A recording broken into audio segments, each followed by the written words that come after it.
Welcome to another edition of Teach the Geek interviews. My name is Neil Thompson. I am the founder of Teach the Geek. I work with technical professionals so they can present more effectively, especially in front of non-technical audiences. And you can learn more about that at teachthegeek.com. Again, that's teachthegeek.com. Today, my guest is Angie Trueblood. She founded the Podwize Group to help people get booked as guests on podcasts. She's also host of the Go Pitch Yourself podcast, but it wasn't always this way. She actually started off as a biology teacher at one point. So she went from dissecting frogs to helping people get on podcasts. How interesting is that? So I don't really know the link, but maybe she'll explain it to us. I'm also interested to learn more about her public speaking exploits and her journey in that as well. So welcome to Teach the Geek interviews, Angie. Yeah, thank you, Neil. It's really good to be here. I didn't realize how different the starting point and the ending point are, but when you put it like that, it's very clear.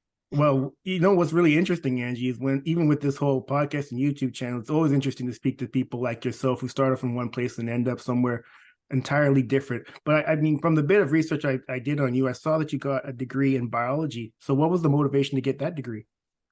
Yeah, so I just have always had an affinity to science. And in college, I initially wanted to teach. I was drawn to speaking in front of high school kids, which is so crazy. Very few people have that desire, I think, when they're in their late teens, early 20s. And science was really something that I thought could help engage students. It's something that's hands-on and filled with curiosity. So my undergrad is in biology. I got a master's in biology. My focus was ecological genetics. And I even did a couple of years in a PhD program because I thought at that point I wanted to teach at the university level, and quickly realized I wanted to teach high school, be in the public school system for a bit.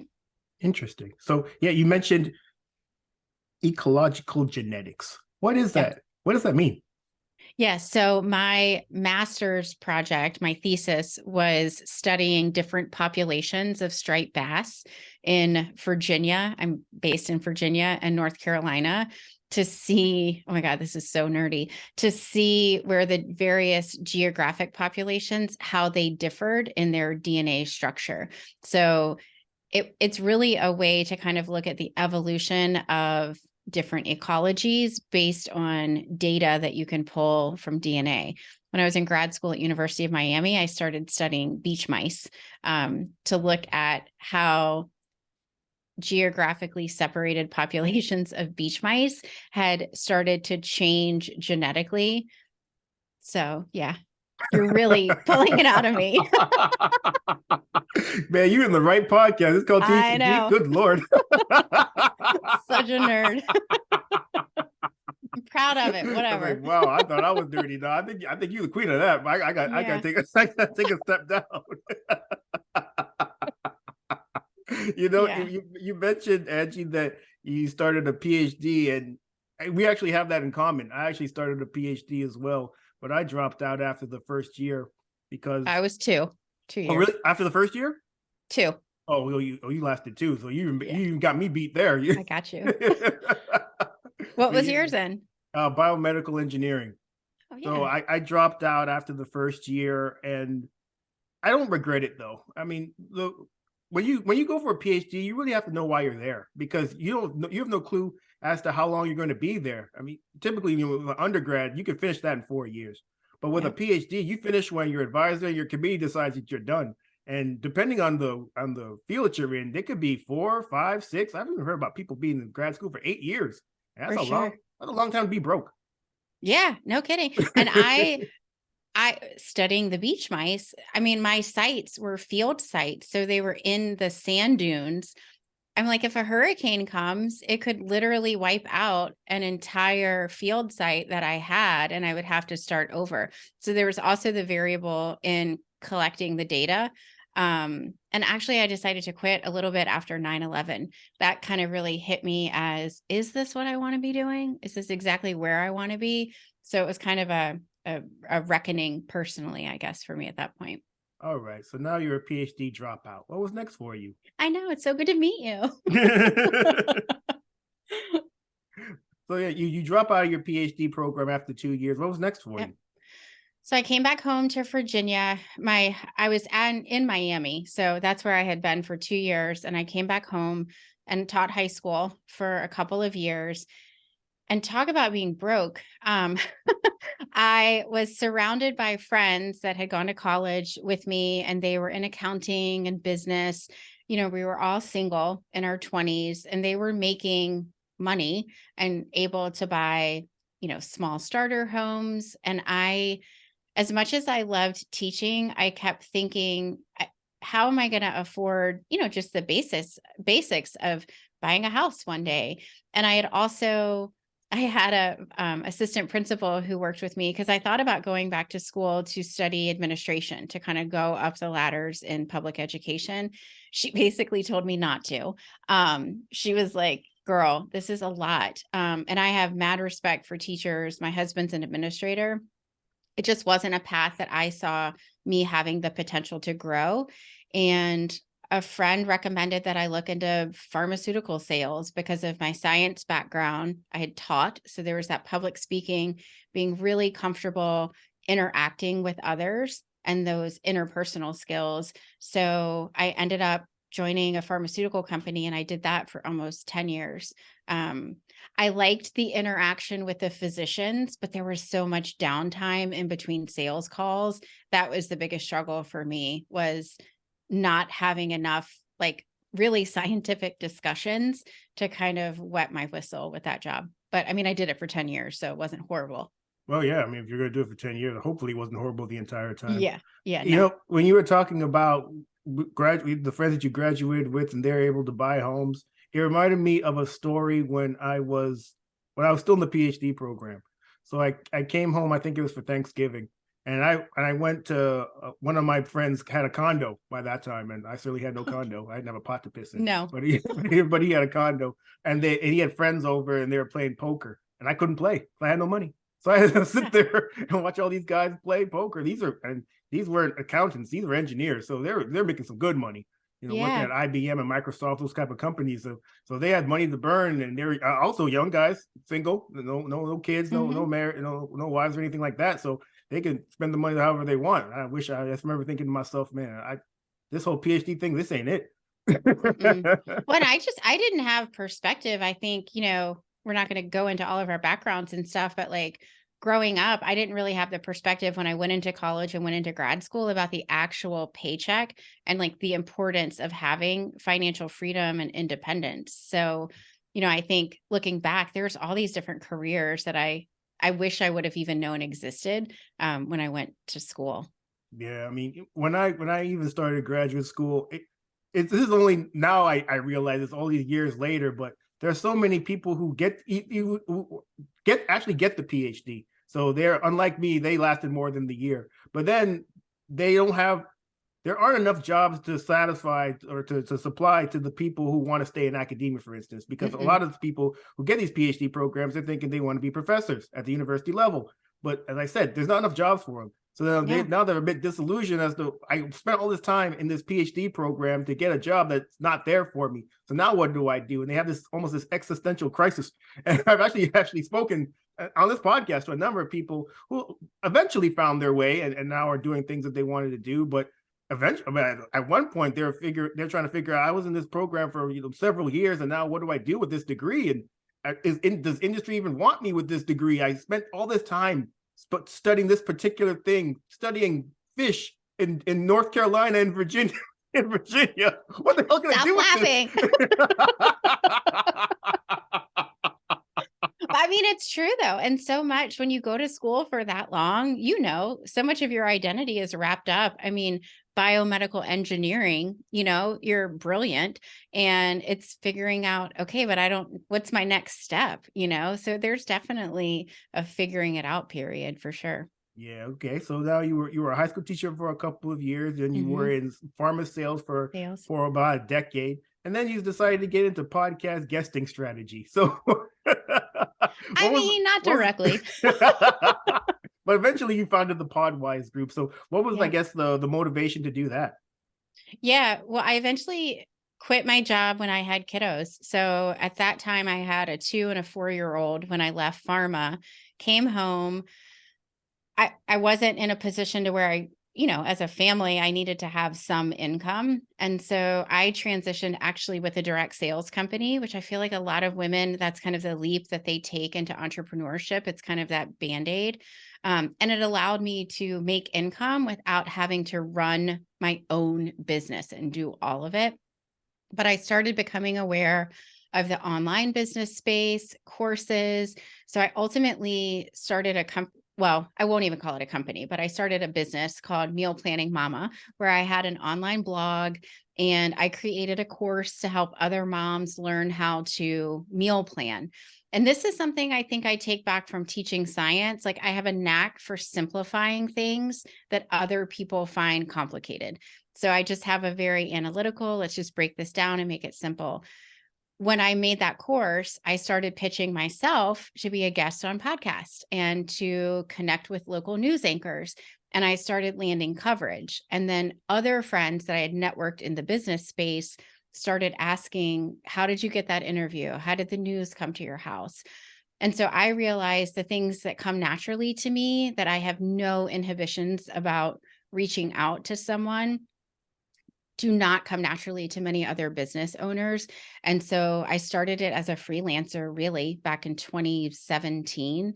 And we've grown from that point. And the journey, it's still a long and windy, twisty road, but we officially rebranded back in 2021, took my name off of it. And we have a team that helps support clients in really growing their authority, their network, and their visibility by guesting on other people's shows, similar to what we're doing today. Wonderful. Yeah. When you were talking about meal prep, it reminded me of a former boss that I had. He had a wife and they have 2 kids, and I just remember. Hope he's not watching this, but maybe he was. I don't care. I don't work for him no more. What are you gonna do to me? So him and his. I used to hear around the grapevine. I never heard it from his mouth, but apparently there was no meal prepping going on in the house. They basically ate fast food every night. And I just remember thinking to myself, "Oh, those poor children. Yeah. They need someone like you in their life. Can someone get them some actual cooked food? It's like they McDonald's every night. Like, damn." I mean, it is like, especially if you have a 2-person working family, you get to the end of the day, and if you haven't done the legwork to know it's for dinner, it is a total mess. Kids are like, what's for dinner? I don't know why you assume it was a 2-parent and both of them were working. The mother didn't work. I mean, there were other things. Yeah, she's doing other things. Yeah, that's what we'll stick with. She had no job. That's great. You can't put nothing in. You can't put nothing in the oven. Nothing. She was driving to pick up the dinner. She was busy. Okay, there you go. Yeah, I think that was before Uber Eats. I think you're right. Yeah. I hope she got that together now, though. I mean, her kids are older now, so maybe it's not. No, she still needs to cook some food every now and then. You know what I mean? But there are, depending on how you grew up, it's not like a natural, not all of our moms, because I was raised by a single mom. She did cook, but it's a challenge no matter what the structure of the family is. Whatever, stop it. I don't know why you make ladies. I don't know why you make excuses for a woman you don't even know. Well, because we don't know what's going on in her life. Yeah. I mean, just saying. Yeah, my kids don't need actual proper meals. Let's just get them fast food every night. That's her husband can cook. Her husband can make food. Oh yeah, after working all them days at the office, building a company, let me come home and cook the meals too, even though you were at the house all day doing, other things. Okay, that makes perfect sense. When it comes to this entire podcast and YouTube channel, Angie, it really it stemmed from my own failings. So, I failed out of a PhD program. So the failing didn't stop there. It started actually in my second job when I had to give presentations in front of management. And funny enough, when I took that job, I didn't know that I had to be giving these presentations. I was told I was going to be a product development engineer, and I thought it was going to be very similar to the job I had before, which didn't require any speaking in front of people at all. But this second job, my boss brought me into the office one day and said that I was going to be a project lead. So what's a project lead? The company was too cheap to hire project managers. So they pushed that responsibility onto the product development engineers, one of which was giving project status updates to senior management on a monthly basis. So we're talking the CEO, CTO, CMO, COO, all the C's. All the C's. All of them in the room. And all the project leads had to give these project status updates. And let me tell you, those first few ones I did were absolutely horrendous. I did not know it was possible to sweat that profusely from one's body. But there I was doing it on a monthly basis. It was gross. It's like I just came out the shower. And then what made it even worse is that after the presentations, I'd get questions, and the questions that I was getting, I thought I had answered during the presentation, but because I didn't put it in such a way that these people can understand, now I was sweating before and during, and now I'm really sweating afterwards. Yeah. It was terrible, but I eventually got better at it, and now I like to talk to people like myself, maybe people that have those technical backgrounds, to see what did they do to get better at giving giving presentations or at public speaking in general, or just even more simply, when was their wake up moment that maybe this is something that I need to get better at? So for someone like yourself, when did you realize that speaking in front of others could be a benefit to you? It was definitely in that. Well, I'll even take it back to in the direct sales business that I had been in. There were times where I hosted events, introducing the business, what we sold, how you could join, to groups of people in person. So we would create slide decks and kind of share what we did. And so that was something that I knew I need to be able to connect with these women if they are going to kind of take it a step further and be interested in trusting us to support them in their own business growth. But I thought about this today before we got on. Speaking has always been a component from the time I was in college and teaching. I did debate club in high school, and I even remember in high school, I went for a scholarship, again, single mom. So I was figuring out all the scholarships that I could figure out. And one of them, I remember I had to give a speech at, it was like the Ruritan Club or like the Mason Lodge, like just some real old school building in our town. And I froze. I didn't prep for it enough. I was petrified going in, and I will never forget it. I was probably, I guess it had to have been like 11th grade or 12th grade. Just that blank face, when you've ever fallen flat on your face speaking. And I don't know if consciously I recognized that I needed to kind of tighten that up, but I always do look back on it. So I feel like I typically not over prepare, but I prepare for podcast interviews. I prepare even if I'm going into, someone's paid mastermind to do a Q&A session. I want to know who I'm talking to so that I can feel confident. And I think that's a big thing we work with clients. I work with it on my own, is walking into, and it's the story that you shared. You didn't feel confident walking into that. So how could you have performed well? So I think a big part of it is just knowing your audience so that you can kind of anticipate any unknown. Same with teaching high school, right? Who are these kids? Like, I want to know about them. I want to connect with them so that there's some sort of relationship. I don't feel like I'm talking to strangers.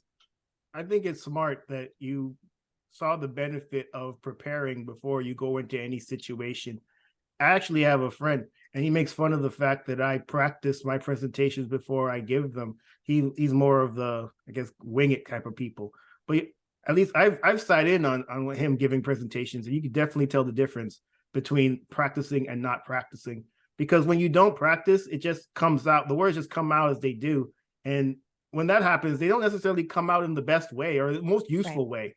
At least when you practice, you can figure out what should I say first, what should come next, what should come after that. You can figure out what a logical flow of your ideas can be, so make it easier for the people in the audience to really follow along with what you're saying. And not only that, but I find that when you don't practice, you use a lot more filler words. And he uses so many of them. In fact, another story, he was a guest on my podcast. Hopefully he's not, if he's watching, I don't care. I don't work for him either. So I'm sensing a theme, Neil. So my mother actually called me after listening, or at least partially listening to the episode. She said that she enjoys the podcast. This is the first time she ever called me about the podcast. And she said she was listening to that episode, but she couldn't listen to it after about a couple of minutes because the guest my friend, used so many filler words. She found it so distracting that she just stopped listening. And I just remember thinking, well, maybe, well, I didn't think that at the time, but I'm certainly thinking that now. Maybe he should have taken some tips from you and actually prepared for the podcast before he actually came on it. Maybe less filler words, we would use less of them.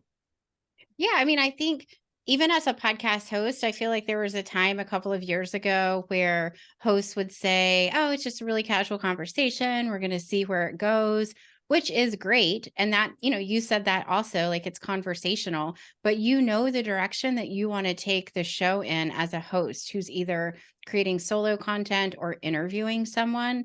And that's because I care about my listener. That's because you care about your listener. You don't want this long and windy path of a conversation. It's great to have tangents, but you can't really set it up to tell a cohesive story if you're just coming up with stuff on the fly. So I'm a big fan. I actually script almost all of my solo episodes, but I don't think they sound scripted. And I go off and have, one-off stories that I will tell that are not written out. But I just think when there's a purpose for your speaking, which there always should be, you should be speaking without purpose. You got to do the legwork. You want to make it effective and you want to make the listener or the audience connect with you. You mentioned your podcast, so that's a great time for me to ask a question about it, the Go Pitch Yourself podcast. Mm-hmm. I guess when it comes to it, what type of people listen to it, and what do you hope people take away from your podcast?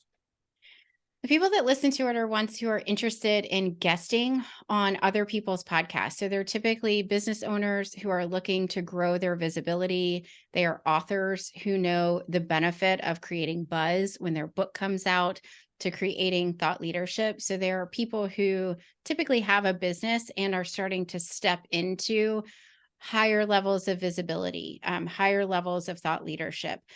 My hope for the listeners is that really they walk away feeling confident that they are ready to show up, because I think that's a lot of when any type of speaking, right? There's this confidence piece to know that there's not a specific point that you get to where you are ready to be a podcast guest. It is you are ready at all levels because we all have stories that are valuable and need to be heard. You just have to find the right places to share them. So it's really, I share a lot of actionable tips, but at the end of the day, I try to demystify the whole process of podcast guesting.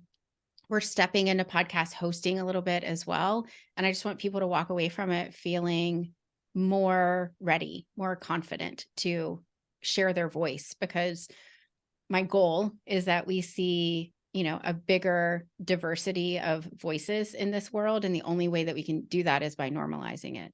Oh yeah, I fully agree with you. And I think you also have to come to the realization that no matter how prepared you are, there very well may be something that happens during the podcast that you didn't prepare for, and just being willing to roll with the punches.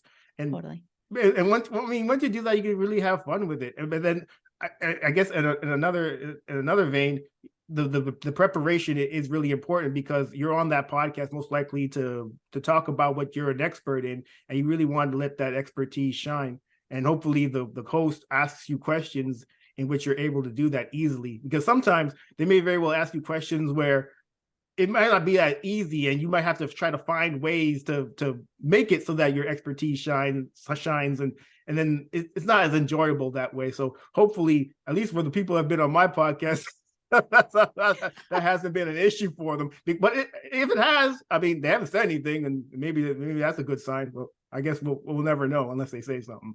So that's where the prep work comes in too, is like knowing what the host wants to talk about, and you can figure out the way to plant seeds throughout without being obnoxious, Right. I mean, indeed. Although I will say that maybe your definition of obnoxious and their definition of obnoxious might be different. Very fair. But hopefully they never say that to your face. They'll say it to other people that you don't know. So you'll never find out. Couldn't stand that damn guest. But yeah, walking billboard. Indeed. So when it comes to just speaking in front of others, do you ever get nervous? And if so, how do you deal with your nerves? So in the virtual setting, I really don't. So I no longer get nervous when I have interviews with people, or even when I give speaking presentations. When I stand up in front of people, depending on the audience, I will get nervous, which I think is normal. And I use a lot of humor in my podcast, when I speak, when I connect with others. And so if I not tell a joke, like it's not like I'm a stand-up comedian, but if I inject a little bit of humor into my presentation and the audience laughs, that settles me. So if it is a more formal presentation to where I'm doing slides and I'm speaking in front of a literal room of people, I always make sure near the beginning there is some opportunity for humor to almost like disarm the room so that we can all kind of take a deep breath, connect, and then move forward. But yeah, I totally get nervous stepping on stages. Yeah, I mean, I've said this on this podcast and YouTube channel before, and it bears repeating. I mean, if you don't get nervous before giving a presentation, it's likely because you don't care about the outcome. So it's normal to get nervous. It's not something to run away from. It's just something to manage. I mean, I mentioned that I used to sweat a lot giving those presentations in front of management. And now to combat the sweating, I wear a sweater. So if you're a sweater, wear a sweater. Yeah. No one, people can't even see it. Yeah. I don't know if it helps with the flop sweat though on my face. So that's something I got to work on. I used to work. When I was in sales, I worked with a guy who, love him, but also he had a sweating. I think he got nervous too. And just, the interactions that we had with doctors were almost so few and far between. It was only a couple minutes of a day. And I think he just got so hyped up for that time that you could just the persona was not relaxed when he was in that conversation. And that's where I feel like the best public speaking, the best presentations are when you can find ways to relax yourself. If it's wearing a sweater, so you're not nervous that people are going to see you sweating, cool. If it's telling a joke so that y'all can all laugh and you can regroup, you got to do what you got to do. Absolutely. So for the people who are listening or watching this conversation, what would your number one tip be for them to become more effective at public speaking? I think it goes back to what we were just talking about. Well, first, the preparation. That would be it, is do a little research on your audience, understand not just demographics. I feel like we're so conditioned to be like, oh, it's an audience, they're 25 to 35 years old. This is the industry that they're in. But get a sense of, why are they showing up to listen to you? What is their experience with the topic? I'm giving a presentation in a month and a half to our local Chamber of Commerce on podcasting. And I purposefully did not make it around podcast guesting because the audience is probably not even at the point of fully understanding how to use a podcast in business, much less a podcast guest. So, but I'm going to know walking in where they are so I can feel comfortable delivering the content that is going to help us connect with each other. So it's know your audience and really amend your content to meet their needs. Absolutely. And thank you for giving your number one tip, which is to prepare. Whenever I ask that question, people sometimes give 2 or 3. And I just remember thinking, well, you don't take direction very well. I said 1. I asked for number 1. I was like, I hope you're not an employee of someplace. You must have a problem with your boss. That's great. You're an entrepreneur. You need to make your own rule. But yeah. Well, this has been a great conversation, Angie. Thank you so much for being a guest. How can people get in touch with you? Yeah, so they can definitely listen to the Go Pitch Yourself podcast. And I'm active on LinkedIn at Angie Trueblood. So I'd love to connect with any listeners, especially in that STEM space. I miss that nerdy part of my life. So definitely connect with me and shoot me a DM that you heard me on Teach the Geek. And if you're interested in stepping into podcast guesting, they can go over to my site, thepodwizegroup.com, and that's Podwize with a Z. And if you do the /hi there, you can really see an organized way of how we could work together and different resources that we have.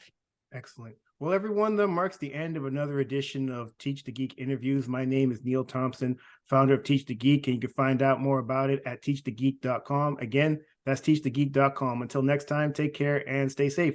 Thanks, Angie.